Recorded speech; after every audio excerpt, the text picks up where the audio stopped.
Hello, podcast world, and welcome back to another episode of the Sports Mixtape.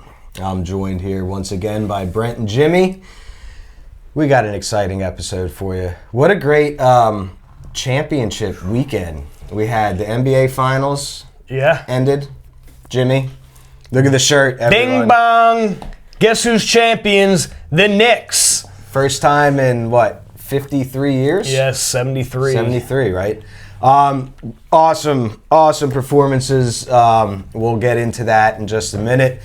We also had the Stanley Cup Finals finish up. Hometown team. Congratulations, Carolina Hurricanes, on your second Stanley Cup championship. Mm-hmm.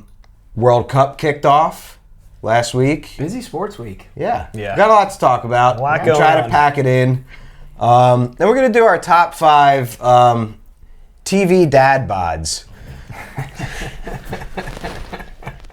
I think In honor of Father's Day coming. my kids got me this shirt like 10 years ago. It still It used fits. to That's fit. good news. But you know I don't speak Spanish. So let's start it off with this Knicks Spurs recap, guys. Give Jimmy the floor. Let me make just one quick stat on this one. The Spurs led for 72% of the NBA Finals and won one game. Take it away, Jimmy. Well, That's like the Cavs coach saying we're up 2-1 in analytics. they fell right where the Knicks wanted them. I mean, look, Knicks. So first off, pumped that the Knicks got a championship because, I mean, there's been some lean years, and not even that long ago, where, I'm not kidding, if I showed you the starting lineups, people would not know who the guys were. Yeah. But anyway, this run was special. 16-3 in the playoffs, which is incredible. That's elite company. Unreal.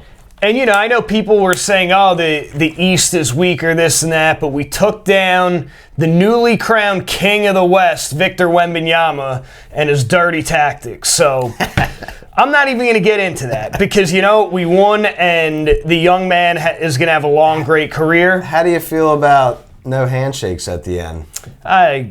That's fine. They're grown men. They don't need to shake hands. But anyway, so this is what the Knicks have been doing to teams, not only really all season, but you go back into last year and last year's playoffs, and no lead is safe. They might not look like they belong there for a quarter or two, but man, come that second half and that fourth quarter, they turn up the defense, the defensive pressure. Brunson really gets going. And look, It was great. Did you hear what Brunson said post-game? Yeah, pretty much nothing. yeah, Prior to that part. He said, for some reason, we don't think the game starts until 9 o'clock. no, and that's just how they've been playing, and it's just funny because every team that they've beaten has gone, oh well, we thought we were the better team. You did think you were the better team. That's why you lost. You are who we thought you were. Look, the mental state that Brunson goes into, only a few athletes in the world get to achieve that. Yeah. And in that fourth quarter, I mean, all playoffs, the flow state that he's able to achieve, Incredible. it's unreal. He solved, you saw, so I got a lot. But Bring it on. I'm going to try to be concise. Brad talked about only a few people achieving things. Let me go here first before we talk about Brunson flow state.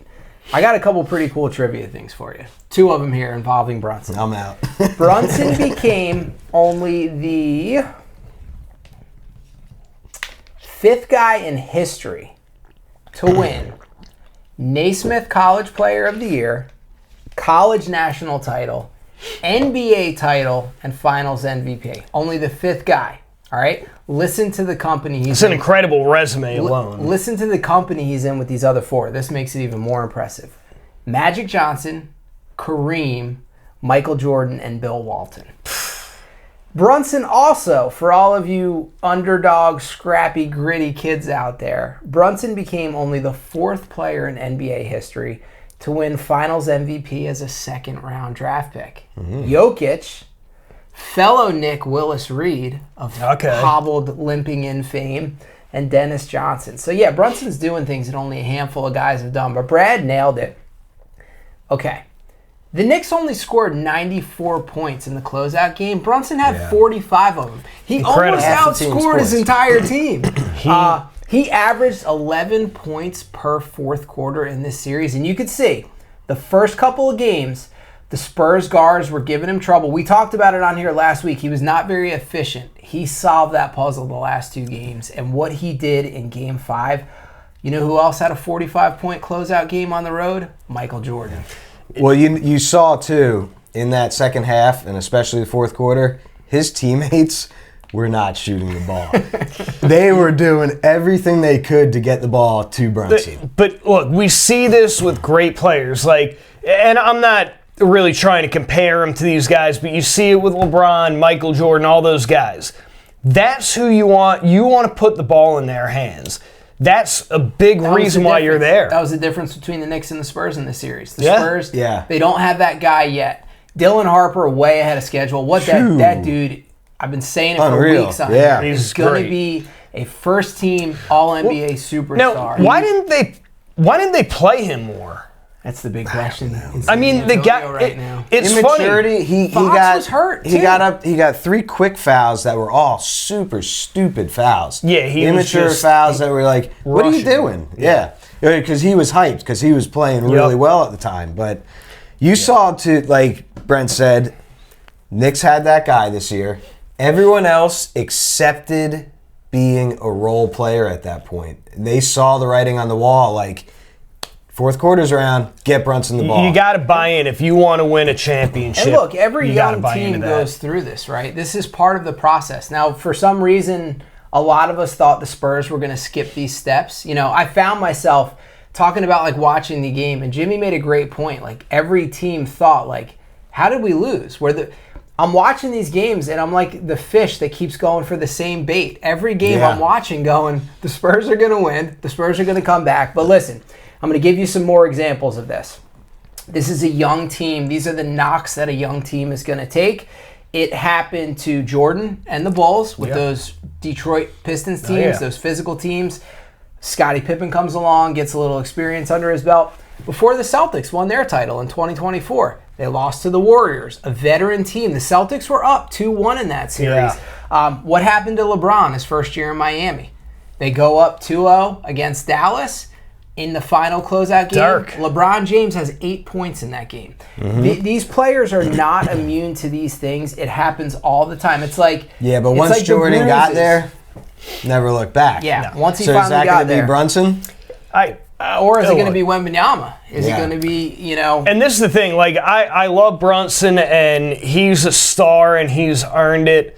But, this is a team, a Knicks team, where you have to keep all these pieces together if you want to try and run it back, in my opinion, unless you upgrade. I don't think you could put another superstar in there, though. I think that ruins the algorithm. The thing that you'd have to do, let's say they'd have to get rid of both their big men. You'd have to get rid of Mitchell Robinson and Cat if you wanted to even think about getting Giannis, and then you'd have to get a couple other guys. Brent, you got something to say about this? Giannis is going up the road. There's a lot of intel right now that are the signs are pointing to either Miami or Boston. Supposedly Boston came over the top with an offer. I think we find out within the next 2 weeks or so where Giannis ends up. But I think the Knicks have got to let this team have an opportunity to run it back. Yeah. What Jalen Brunson just did, I love that he's rewriting the story of small guards. But look, we got to talk about this too. This did not feel like a 5-game series. It's one of the most entertaining NBA Finals I've ever seen. Down to the buzzer every game. 12-point differential over 5 games, and it's one of those that. We've had some 7-game series that aren't this entertaining because the teams trade blowouts back and forth. Every single game was down to the wire. 2 minutes and less, very close game. And look, you got to give it up to the Spurs fans and the Knicks fans. These are 2 dynamite atmospheres to play in. They lived up to the hype Well, the Knicks fans turned San Antonio into a home game. Yeah, I mean, that was pretty crazy. Yep. I mean, see, that's the thing. When the Knicks are bad, you still have your loyal fans. But when they're good, it's just they come out of the woodwork and they're everywhere. Well, we talk about parity a lot in the NFL, right? How hard it is. Like, you see different champions pretty often. It's pretty cool. The last 8 years in the NBA, we have had 8 different champions. It goes, the Knicks won it this year, Thunder last year, Boston in 24, Nuggets in 23, Warriors in 22, Bucks, Brad and I were just talking about that Giannis run in 21, Lakers won the bubble championship, and they had the Kawhi Raptors the year before that. All right, let's take the bubble championship out. Where you at, LeBron? For 8 years. 8 years, come on.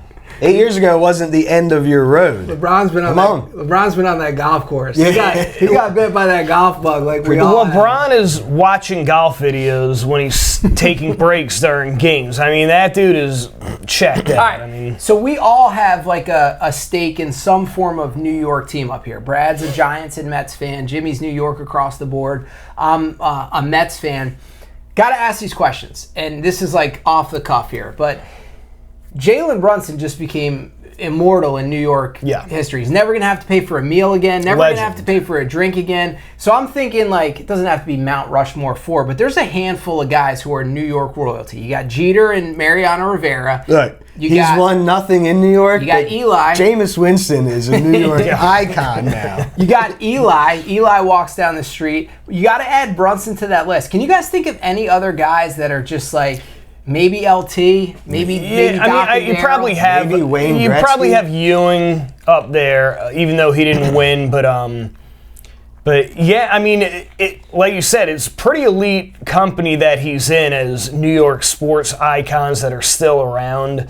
And I heard Mike Breen say this. LT will always be one. Mm-hmm. Yeah, I mean, minus all everything. But I heard Mike Breen say this about... He fit right into New York in the 80s. Exactly. Doc and Daryl. He said that... Mike Breen said he thinks that this is one of the most iconic New York sports moments is the Knicks on this run. Because a lot of reasons we already talked about. Jalen Brunson, second rounder, small guy, everyone counting him out. Not having a mega superstar on the team, making this run against an elite defensive team, especially in the Spurs. Just how cool is it that the Nova Knicks won a title? I think it's awesome. These guys won a college title and then won an NBA title. I love the picture of the three of them during the titles and then the three of them during the Knicks title. How bummed do you think DiVincenzo is right now? And they had to move him to get Towns. They needed Towns. Yeah. He was a piece of this puzzle. You think when they get together for hanging out and at reunions, they're just going to be like flashing the rings? I'll tell you who seemed to enjoy this more than anyone is Jeremy Sochin. What's his name? Well, he's an ex-Spur. He was an ex-Spur. He was in Wemby's ear before the game. Yeah. He was talking a lot of smack on the bench. He actually got out there in the fourth quarter and guarded Wemby and did it, pretty legit job. But anyway. You can't talk smack when you only play 2 minutes in the finals. Yeah, but what he's going to do is he's going to hold up his championship ring. And now, I'm interested to see, San Antonio is obviously going to regroup. Wemby's got to get a little stronger. And I personally, I don't know X's and O's of basketball incredibly well, but I still don't understand why Wemby is 18 to 20 feet away from the rim the entire game. Like yeah, and when he's coming in for rebound, let's say he's out at the three-point line on a screen, dishes the ball, and someone takes a three. He's not even to the free throw line attempting to rebound. Yeah. Here's another question: how tall is Wemby? I would say probably 7'6". He's listed 7'4". Okay. Yeah. So there's no way. He's grown. Yeah. Look at him next to some other NBA 7-footers. Who are 7'1". Like pictures. Yeah. So he could touch the rim without jumping. He's super athletic. Why are you shooting so many threes? What are you trying to be? Who are you trying to be? Why are you doing... If you got the ball every time, exactly, that is what memes should be with Wemby. But every time it's like, why? Just stop shooting. You can take 2 steps from the three-point line and dunk it. Wemby, you know who is going to become like a surrogate uncle to me this offseason? Kareem Abdul-Jabbar. Dude, you get Wemby a skyhook, It's a wrap for the rest of the league. He's unstoppable on the inside. Yeah. Why? I don't. Now, Watching maybe they'll learn from this, but Well, watching the series, what was the game they won? Game 3. Yeah. Wemby started out, made it a point to roll and attack the rim. He had like 2 dunks within the first 2 minutes. Now I understand he gets worn down. You could talk about arguing and dirty play. If you watch, like, if someone just zoomed in on Wemby the whole game, you could make the argument he gets fouled every play. I think every player, everyone grabs and holds. a lot of Every things. dominant, It happens to a lot of Shaq, yeah. these guys that are Giannis, you could argue the same thing. You could say even Brunson out at the top of the key. These guys hand checking him all Yeah. the time. They let him gets play a fouled little bit. on. Yeah, I mean, this series, Yeah. that was Now- another thing that was great and wild is that it felt such like a 90s, slugfest. yeah, like Look, a 90s final. Let's talk about these fouls though, because it didn't seem like it was called lopsided, but these were terribly officiated games. All the games. They went to the monitor. I mean, endlessly. The game think- stopped nonstop to go to the monitor. They set a bad precedent in the first game. So in the NBA, if you watch, you're either going to set a precedent, you're going to right away make sure these guys know that it's not going to be physical, or you let them be physical. But you can't let them be physical and then start calling ticky-tacky because Yes. the players get confused on what, In the middle of these games, you saw it sometimes where Yeah. some of the guys, they'd been letting it go, and then in the third quarter, all of a sudden, Yeah, like, this was just a like- foul. yeah. And on both sides, you could see the guys being like, just call it the same the whole game. But yeah, I think that the refs need to go back and look at that. And I'm not saying they were terrible, but like it just wasn't consistent. yeah, exactly. Oh, Bill Buckner, another guy who'll never pay for a meal in New York. That's good. All right. Anything else on this?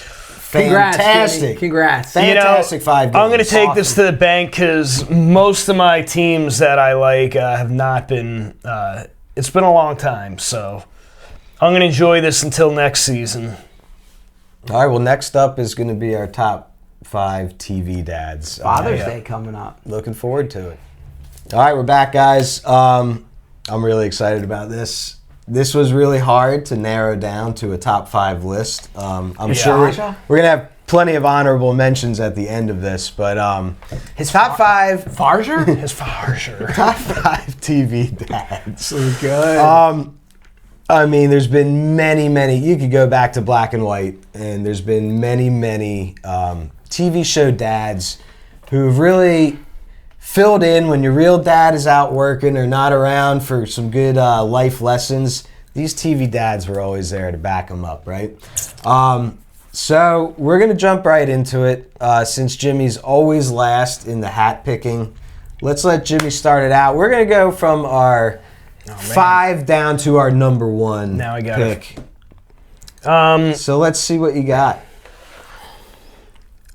Okay, so my first one. This is going to be Tim the Toolman Taylor from the TV show Home Improvement. Well, you're Jim the Toolman Taylor. Yeah. So this was early 90s, 91 to 99. But with this being, I thought this was a hilarious show, a great show, a show that I grew up on. But I always loved the antics of Tim Taylor. He's always causing havoc, always causing fires or breaking things or whatever it is. He's not very good at his job. And no, but he's always making the mistakes. But the whole point of him doing that on the show is he essentially is teaching his kids like it's okay to make mistakes, but you got to own up to them. And adults aren't perfect either. But I just always thought it would be so much fun to have this. What was guy. his famous like? Arr, arr, arr. Yeah. Yes. Two Car- very a gearhead, but the neighbor was the best. very Yes. underrated co-stars in this. Al Borland and his flannels, yeah. and Wilson, who Wilson. he always went to for advice. Yep. Wilson was like his guru. And that was one of the things I always loved as a kid was, there's always life lessons in this show. Tim always went to his neighbor for advice. Well, everyone did. Yes. The kids would individually go to the neighbor for advice. Yeah. The wife would. and he was just a creepy neighbor peeking over the fence the whole time. Yeah. But this was just an iconic TV dad for me.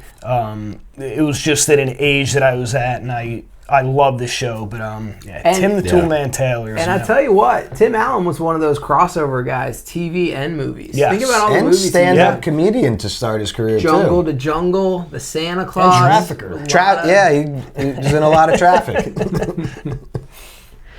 Brent, All right. who you got? I'm going to go into dad mode myself on this one. This is one I enjoy watching with my kids. I'm going Bandit Healer from Bluey, the Australian. He's on my list. Okay, so I'll just say. He's like honorable mention number Okay. 5. So go run with it. So this is a brilliant TV show. Yeah. Australian TV show. You basically have these Australian cattle dogs, either blue or red healers. And Bandit has 2 daughters, Bluey and Bingo. This guy reminds me of like how me and Brad are with our kids. Playful, fun, teasing, jokes. He's got a great Goofy. imagination. He's just a goofy, fun Yeah. dad that the kids love being around. But also throws those great life lessons in the mix, right? 100%. But if you ever need to learn patience, this is where to start. This guy, what his kids do all the time. This is a And the patience. cartoon? 7-minute You've never episode- seen this? 7-minute episode. With all your I don't even kids? know what you. What is it called, Bluey? Bluey. It's Australian. It's The the brilliance- humor in this Bluey. is fantastic. And the brilliance is that these are 7-minute episodes. They fire Oh, off really? like this. They're awesome. If you haven't seen it, my recommendation to start season 1, the teasing episode, where Yeah. the dad does all of these things that like dads are known to do, like mimics the mom. The kids are calling for the mom, and he's Yeah. like, "Yes." The You know, best was I was born yesterday. But good. I think I was more sad when it went off air than my kids were. It's a great They one. need to either create a movie because I'm jonesing. I'm sure for that's some coming. Bluey. There's like this is a show for adults as well. There's all these like little things. Like for example, Bandit is an archaeologist. You know, dogs dig. Okay. Like, dig for PhD. bugs. Yeah. And the mom works at the airport as like a sniffer, like a drug. okay. Like so, So they there's a actually lot of have these- like yeah, real jobs. It's very clever. All right. Yeah, great pick. Sometimes, your kids could give you these picks too. But right before I left the house, I was telling the Oh, was kids that what the we one? were going to Yeah. be doing on this episode, and Hazel goes, "Well, Bandit. You got to go Yeah. with Bandit." All right. Same page, Hazel. All right. Well, that helps me narrow it down a little bit. It's like, who do I want to go for though? All right. Well, then we'll bring it in at number 5 with.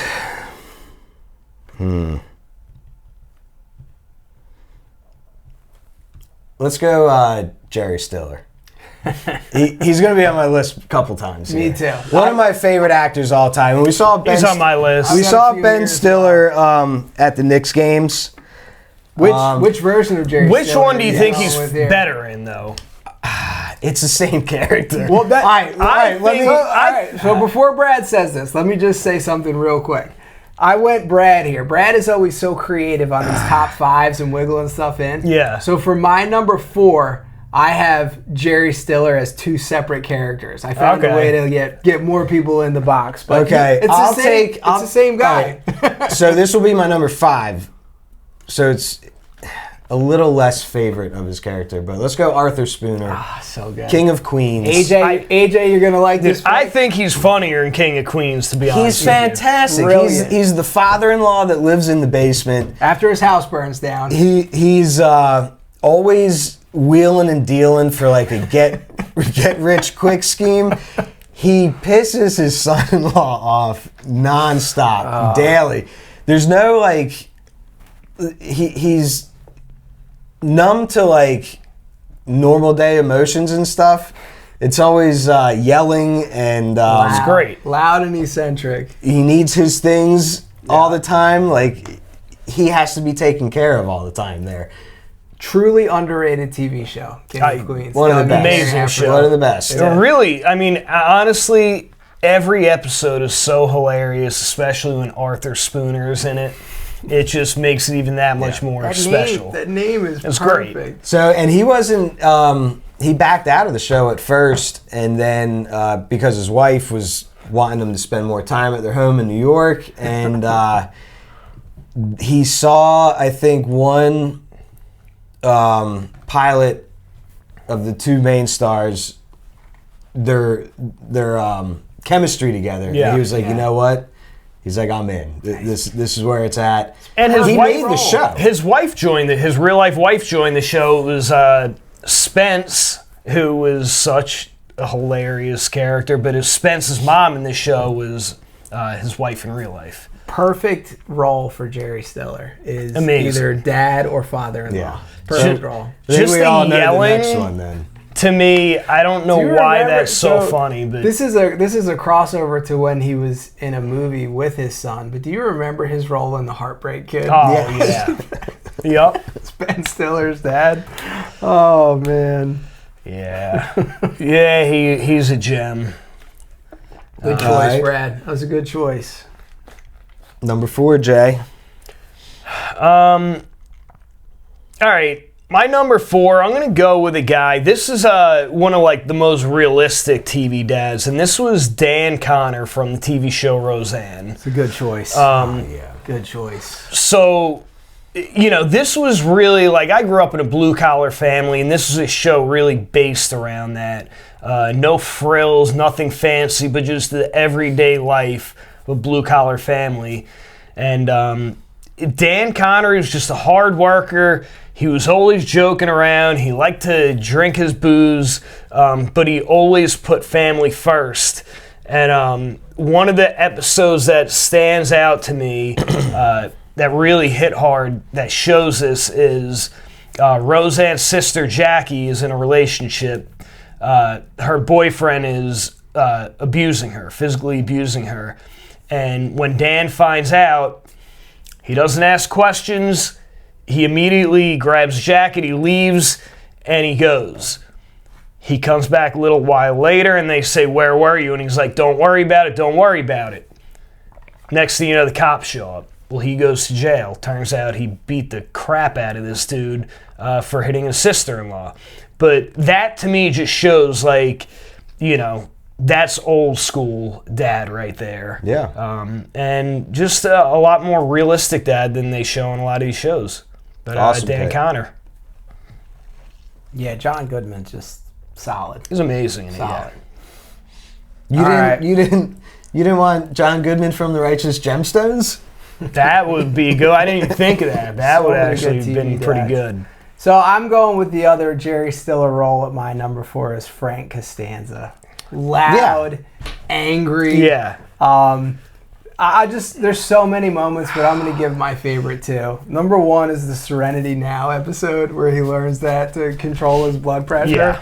And it's one Jimmy uses in the fall when the Jets start playing.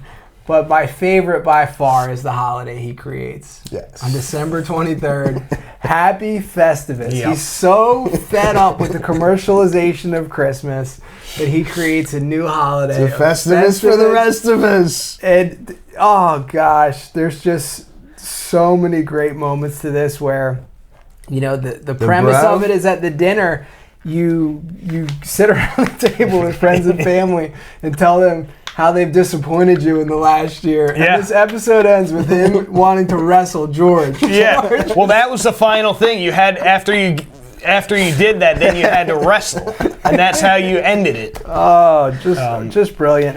And the whole time in this, he's only in a handful, probably 20 of the episodes, but he's always smacking George in the head, and it's just George's mom is great. Who plays Yeah. alongside him, Yeah. and that is great. But yeah, he's amazing. Another show. Frank Costanza. Another show where Jerry Stiller's another let's get rich quick schemer. Yeah. With Kramer. Yep. All the time in cahoots with Kramer. Selling I rain love it. jackets, The and man's ear, the computers. bro. Yeah. The Yeah. jacket. Good one. Yeah. He was on my list again there. Yeah, so. he was on there. All right, let's go to another Frank. Frank Barone. Everybody loves Oh, Raymond. yeah. The late, great Peter Boyle. Young Frankenstein. This reminded everyone of like an old grouchy grandpa. Sits in his chair, in his underwear and robe all the time. Didn't live with his son and his son's wife, but they never left the house. He would just barge in all the time. He'd go into the kitchen, get whatever he wanted. Disgruntled, didn't wear his emotions on his sleeve other than he was like a man's man, retired. He had the best one-liners in the show. Oh, yeah. Always made fun of his sons, calling them sissies and wimps if they showed any kind of emotion. Yeah. But deep down inside, he had a huge heart. Him and his daughter-in-law kindled this fantastic relationship. Great show. His relationship. Emmy Awards out the yin-yang. Yeah. Yeah. Yep. His relationship with Ray's mom is brilliant in that show. It's great. They are just the epitome of like the old couple. The back and forth. So good. Yeah, that's a good choice. I didn't even think of that one either. Brad Garrett in that too. Yeah. That's the best part is that he's always yelling at Brad. Where's- Brad Garrett's massive, and he lets his dad just yell at him. And Where's Raymond? oh man, Number 3. number 3. All right. I'm gonna go with a throwback. I just feel like he has to be on here, and this is Mike Brady of the Brady Bunch. Yeah. This is the OG TV dad. Yeah. That's why I want to include him on here. He was just the do-it-all dad.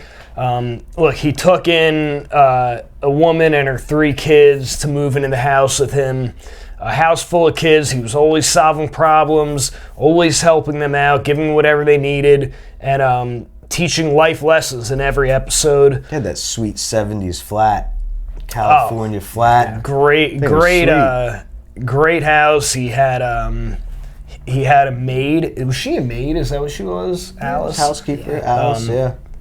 But yeah, I don't. This was just this kind of this set the bar for all the TV shows that came later on. These TV show dads. So Mike Brady, you get the nod at number 3. It's one of those OG Hall of Fame picks. Yeah, I just had to put him in there. It's good. Number 3, Brent. Give me Coach Eric Taylor from the TV series Friday Night Lights. Okay. Out there in Texas high school football. Ended up coaching 2 teams during the show. Started with the Dillon Panthers, and then politics got involved. He got run off the team, and he ended up on the other side of the tracks at the East Dillon Lions. Coaches 2 teams to state championships. Clear eyes, full hearts, can't lose. This guy's just an old school coach. He's tough, he's strict, but he's fair. And he ends up being a father figure to a lot of these kids on the team, on both sets of teams that don't really have like a great father figure in their life. But the thing about this is an unbelievable TV show. Great one to watch, with the family, with the wife. Coach Taylor and his wife, Tammy, in the episode, it's got to be one of the most real-life portrayals of marriage that I think is out there. And that's kind of what this show is known for, is the relationship between those two and how they navigate having a teenage daughter, and then, Tammy they end up having another daughter, and navigating jobs and her work and his work, and just a great TV show. So yeah, give me Coach Taylor. All right. Those Dillon Panthers.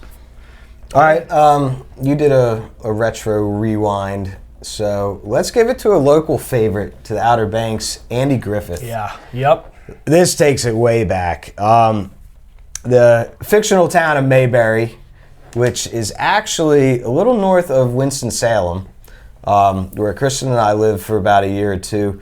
But there's a town just north of, like an hour north of there, that they base this whole show off of. But Andy Griffith, huge to the theater world, created the Lost Colony here at the Outer Banks, I think the longest running play in outdoor play in American history right now. And I think they're going to have to change the narrative because I think they just found the Lost Colony. Historians did. But New script. Yeah, exactly. Small town of Mayberry, North Carolina. This just is the sticks. Way back in the day, he's the sheriff of the town. He's got Opie, his son, and then what's the his part, the deputy's name again? Oh Man, from isn't he in MASH also? Very famous. Barney. Yes. But old school life lessons in this show. Yep. Kids always outside fishing, doing something, getting in trouble. But that show's still on TV Yep. in reruns, which is incredible. But yeah, that's a great pick. I almost put him on there. Got to. Hometown hero. Number 2, Jay.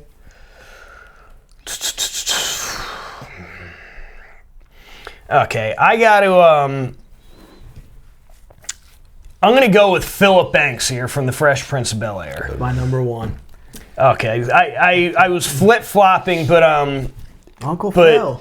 Uncle Phil was he was such a great TV show dad for a bunch of reasons. Alpha.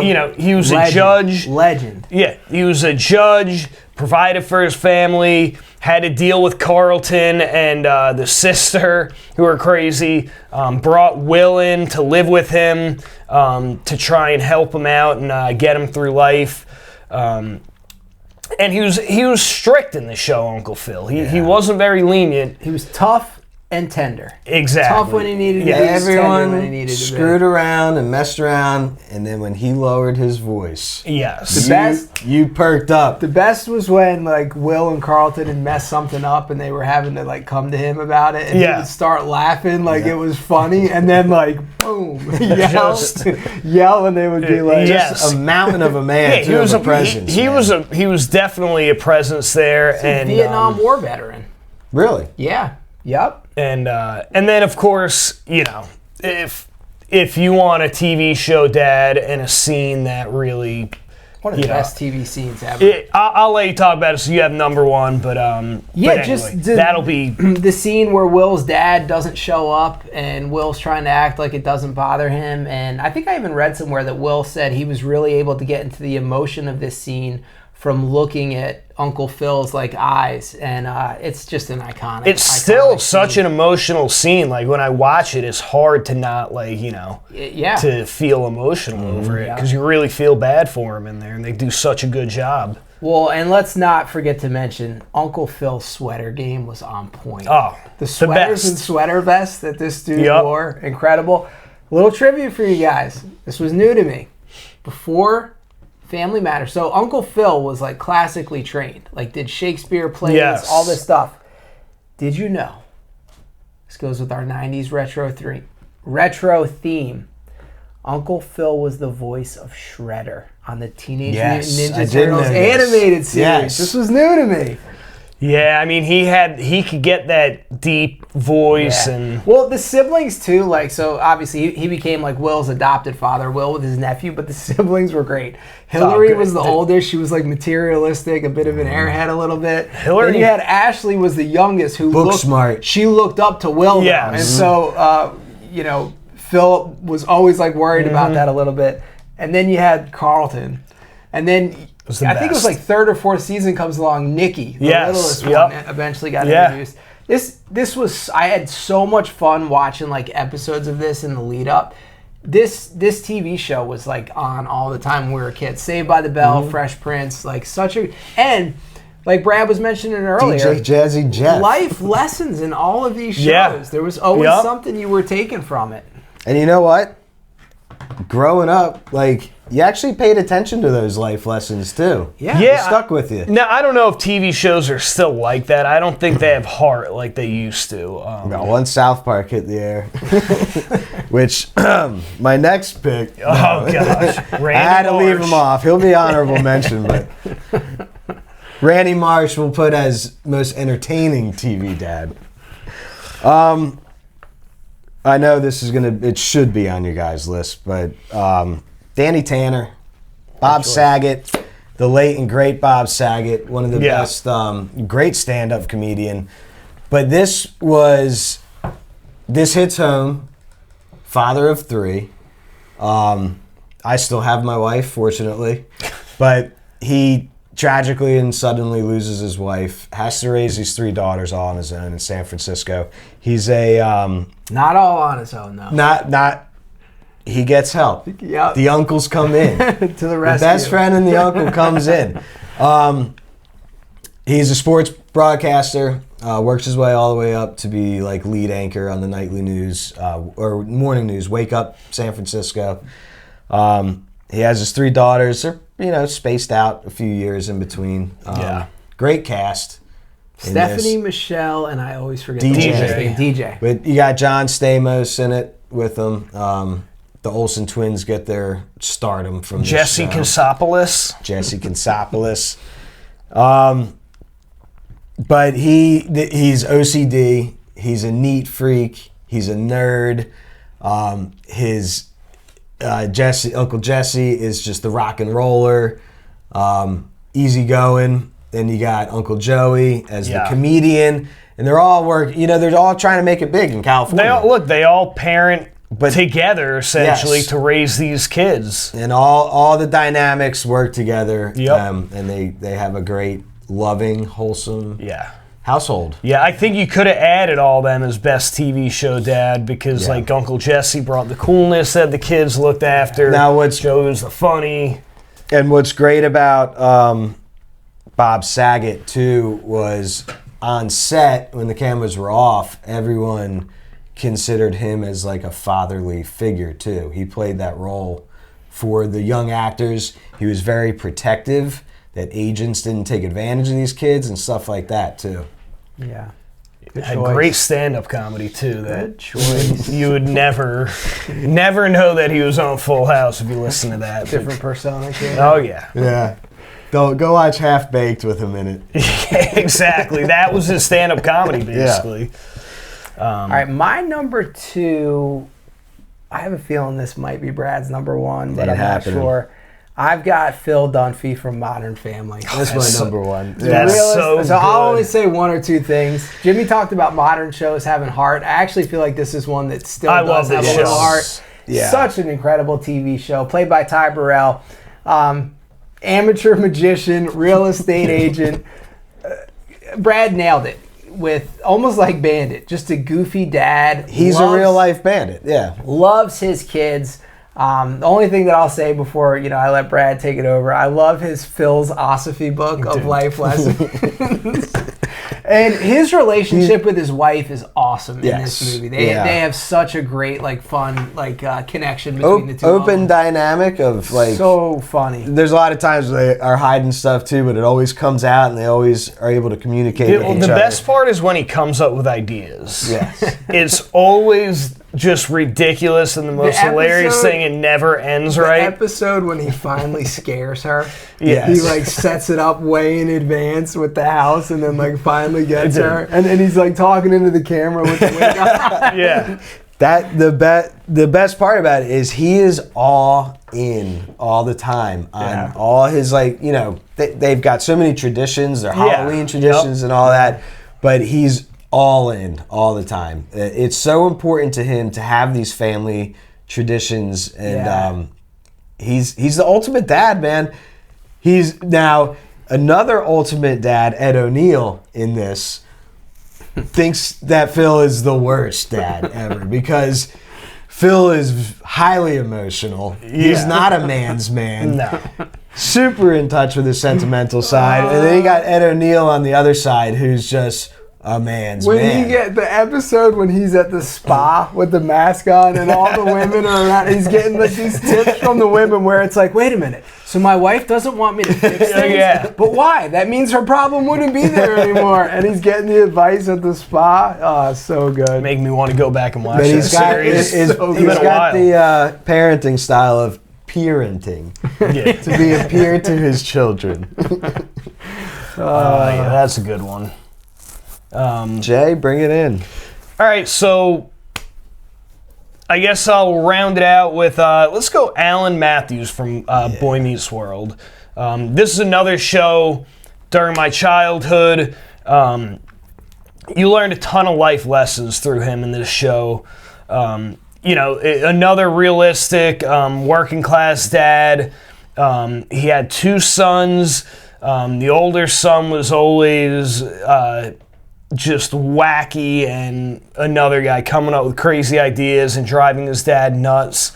And then Corey was the younger son, and he always wanted to do stuff and asking his dad for ideas and how to go about different things in life, such as dating and all that. And Alan Matthews just always there, and it was more about not essentially him not telling his kids what to do, but letting them make the right choices is what the lesson in that show was. He would always say, all right, well, if you think that this is okay, then you could do it, which you never want to hear from a parent. But, Alan Matthews, I guess that'll be my number one from Boy Meets World. Nice. Yeah. I had Uncle Phil at number 1. Yeah.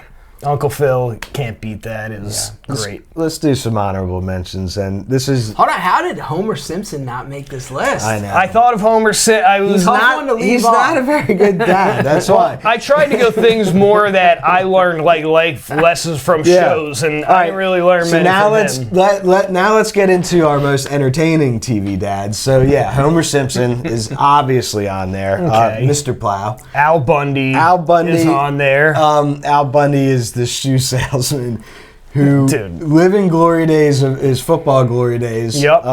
What's he always go back to? Is like Scored four touchdowns in a single one high game. school game. Uncle to one of our good friends growing up, actually, in the O'Neill family. But we also have, let's see. Carl Winslow didn't make Carl. this list. I got Carl Winslow written down, yeah. You guys remember Dr. Jason Seaver from Growing Pains? Mm-hmm.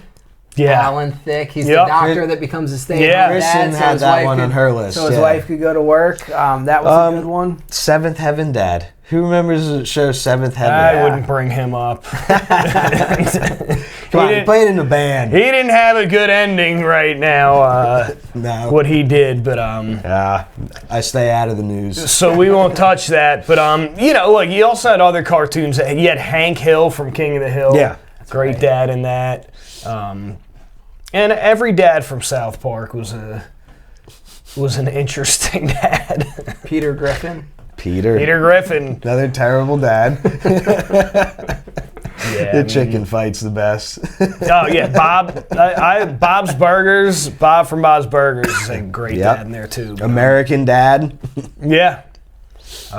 Yeah. Anyway, All right. drop in the comments who are the best TV dads It's the out top there. 3. There's all a time. million. Yeah, there's a million more out there. So let us know a few that we've missed for sure. We'll have to do maybe next Father's Day top dads from movies. Yes. There's some good ones. always in there, Arnold. too. Oh yeah. let's round it up.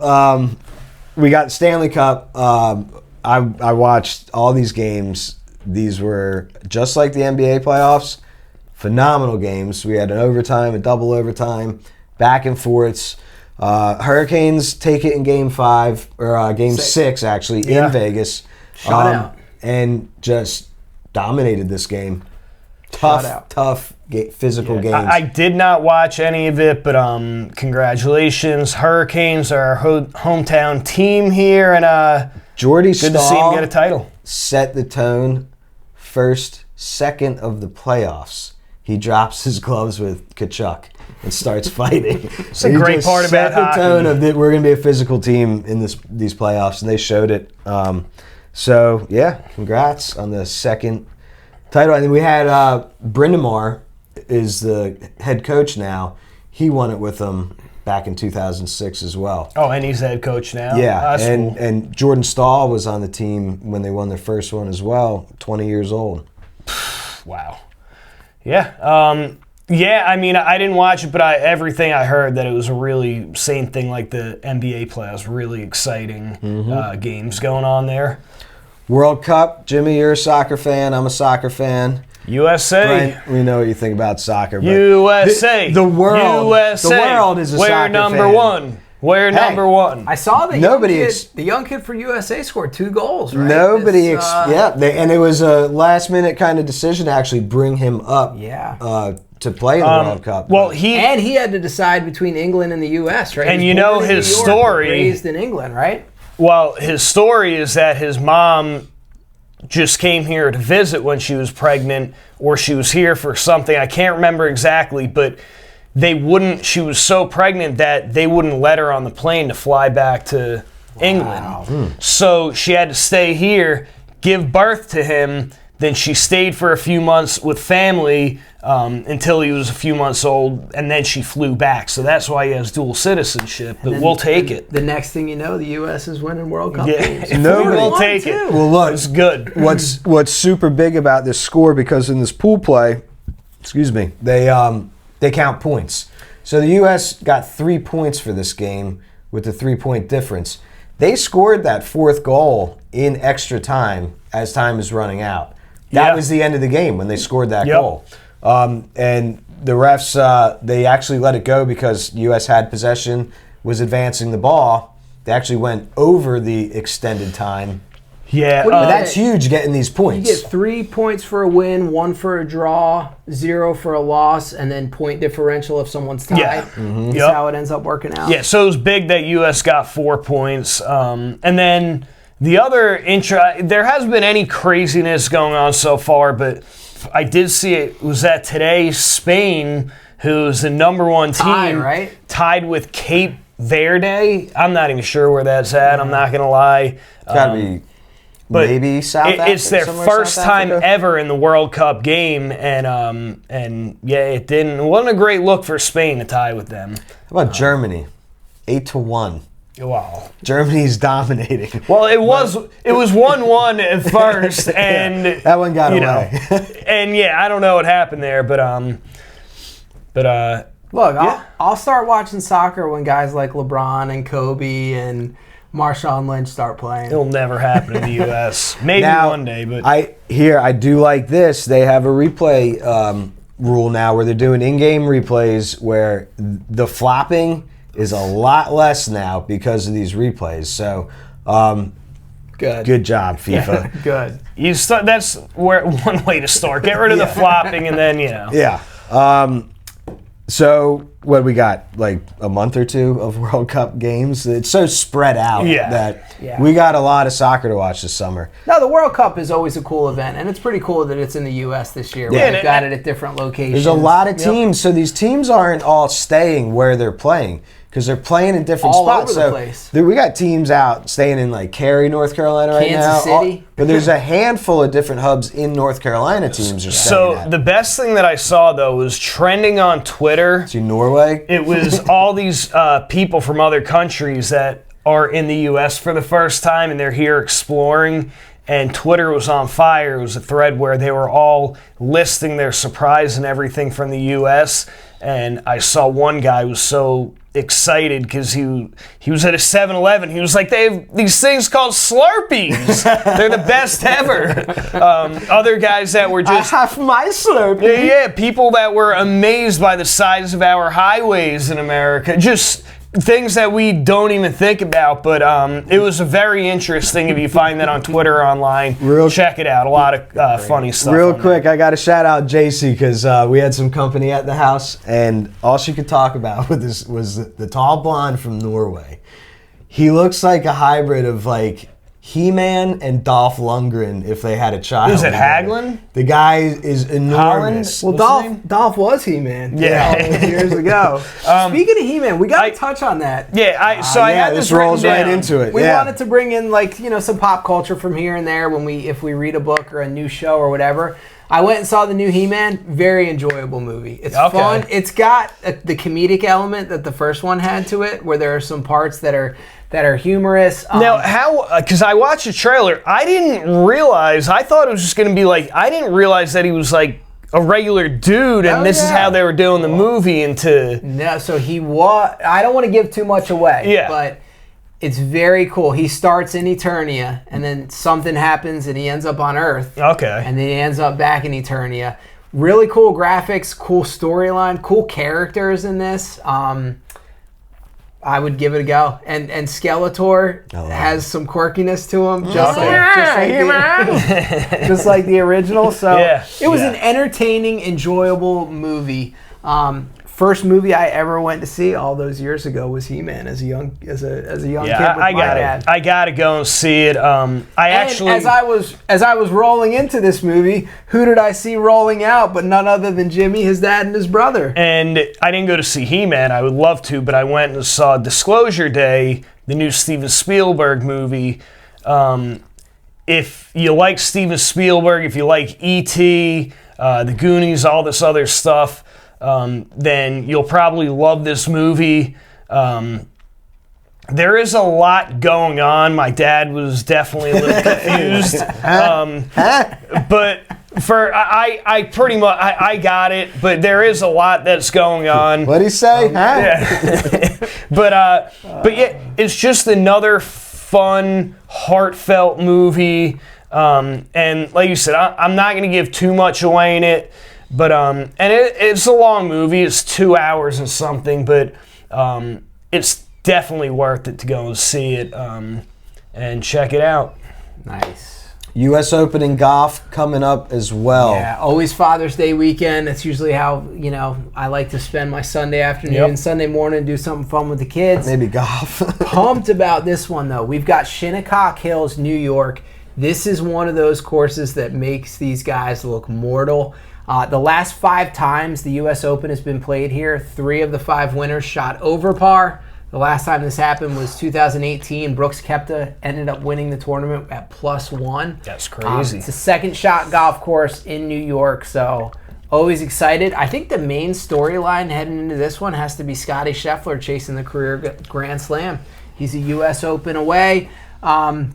He's been knocking on the door early in the season. Not his best golf recently, but we're going to see. Will Rory stay hot? Will Scottie break through? I think Rory's going to stay hot and just keep competing in these majors. You know what I do like seeing leading up to this? Every year I always find this on ESPN or whatever, but guys, and I did not write the names down, I should have, but the amount of guys that who professional golfers that have to play in these play-in tournaments because otherwise they wouldn't be able to be in the U.S. Open. Yeah, in the U.S. Horschel got in on this one. Yeah, so a bunch of these guys are playing against, teenagers and amateur golfers trying to get in, and not all of them made it. We actually had a lot of amateurs that kind of took out the pros in these tournaments. But yeah, you're right. Horschel ended up making it through there. They usually call this the toughest test in golf. This is one that always has those players kind of scratching their heads. So I think you said it before the Masters about Scheffler and where his game's at and stuff. And all these people are like, "Where's Scheffler? Where's Scheffler?" And you said he's in the mix every Sunday. Yeah. And just because he's not winning, and he just had he is just off. Look, I read this I think today. This is the longest streak he's had since he's won. He hasn't won in a tournament in 11 starts. I'm thinking that's ridiculous. Yeah. Once every 12 starts, you get a win. That's a career right there. Yeah, they win like millions each start. I mean, I'd take that in a heartbeat. Yeah, it should be fun to watch though. And it looked like maybe today the practice rounds just caught a quick peek before coming in here, but I think the wind was blowing pretty good. And so that golf course it's tough enough on a fair condition, but we still have a couple days until, opening tee times. Yep. Got with some sports ending, we've got other sports heating up. Yeah. So baseball will be getting towards All-Star break in another month or so. Yeah. The Mets are not back to 500 yet. Scratch. Well, I like how you added yet on there. We did take 2 out of 3 from the Braves this past weekend, which was nice. Bo Bichette heating up. He started to swing the bat. Hitting the ball. Yeah. But great episode, guys. Thank you guys for joining us. Don't forget to click the subscribe, leave us some comments. Go hit us up on Instagram. Share us with your friends. Yes. Happy Father's Day. Happy to all the Father's dads Day. out there. Next episode, I think we're going to go ahead and touch on best nicknames in sports. Yep. There's a lot of them out there. Yeah. The great Hambino. We got a few. But till next time, guys. Adios.